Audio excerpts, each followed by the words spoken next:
இல்லை இல்லை ஆக்கங்கிட்ட கூவ நான் தான் உங்க நெல்லையில பேசுறேன் நண்பர்களே. இன்னைக்கு இந்த பதிவு யாருக்குன்னா இந்த தமிழ்ல ஒரு பொம்பளை போட்டா வச்சிருக்கேன் பாருங்க. என்னடா பெண்ணை வந்து பொம்பளைங்கன்னு சொல்ல நினைக்காதீங்க. அதை அந்த வீடியோவை பார்க்கும் போதே எனக்கு அவ்வளவு ஒரு மனசு கஷ்டமா இருக்கு. இந்த வீடியோல என்ன எது நான் சொல்றேன், தயவு ஃபுல்லா பாருங்க, வாங்க வீடியோக்குள்ள போகலாம். நண்பர்களே, இந்த தமிழில் வச்சிருக்க பொம்பளை எந்த ஊருன்னு தெரியல. ஆனா இவ்வளவு நான் சோசியல் மீடியால நிறைய டைம் நான் பார்த்திருக்கேன்.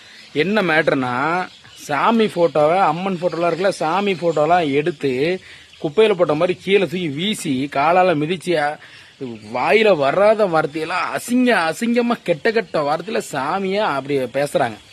எதுக்காக போய் இப்படி பேசணும்? ஓகே, எல்லாரும் சொல்றாங்க கமெண்ட்ல மனநல சரியில்லை, மனநல சரியில்லாதவங்களா இருப்பாங்களா அப்படின்ட்டு. சரி, நீங்க சொல்ற மனநல சரி இல்லாதவங்களாவே இருக்கட்டுமே. அது எப்படி இந்த வீடியோ எடுத்து அவங்க சோசியல் மீடியால அப்லோட் பண்ணாங்க?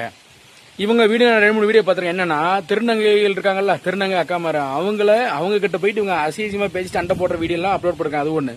அதே மாதிரி பஸ்ல போயிட்டு கண்டக்டர் கிட்ட மெனக்கிட்டு கண்டக்டர் அண்ணங்கிட்ட போய் மெனக்கிட்டு சண்டை போட்டு இந்த பொம்பளை.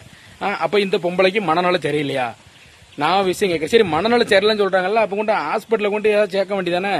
இப்படி மதத்தை இழிவுபடுத்தியோ கடவுளை அசிங்கப்படுத்தியோ எதுக்காக இப்படி பேசணும்? யாரா இருந்தாலும் சரிதான், உங்களுக்குள்ள ஒரு பிரச்சனை இருக்கா, நீங்களே பேசிட்டுக்கோ. அதை விட்டு கடவுளையோ மதத்தையோ யாரா இழிவுபடுத்துனீங்கன்னா நான் கண்டிப்பா கெட்டவன் ஆயிடுவேன்.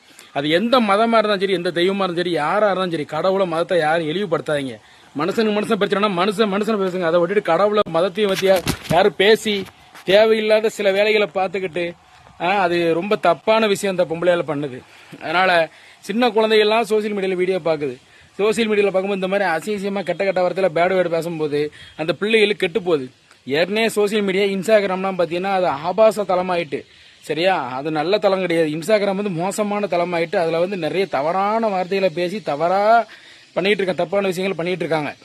பிள்ளைகளுக்கு கெட்டு போகக்கூடாது. இந்த மாதிரி பெண்கள் யாரும் தவறா சாமி போட்டாவையோ மதத்தை யாரும் இழிவுபடுத்தாதீங்க. ஏதாவது அக்கா தங்கச்சி ஏதாவது தப்பா நான் பேச மன்னிச்சுக்கோங்க. இந்த வீடியோ பிடிச்சா லைக் பண்ணி கமெண்ட் பண்ணி ஷேர் பண்ணி மறக்காம உங்க பதிவை கமெண்ட்ல இடுங்க. நம்ம நெல்லைவேல் சோசியல் மீடியா யூடியூப்ல சப்ஸ்கிரைப் பண்ணிருங்க. நன்றி, வணக்கம்.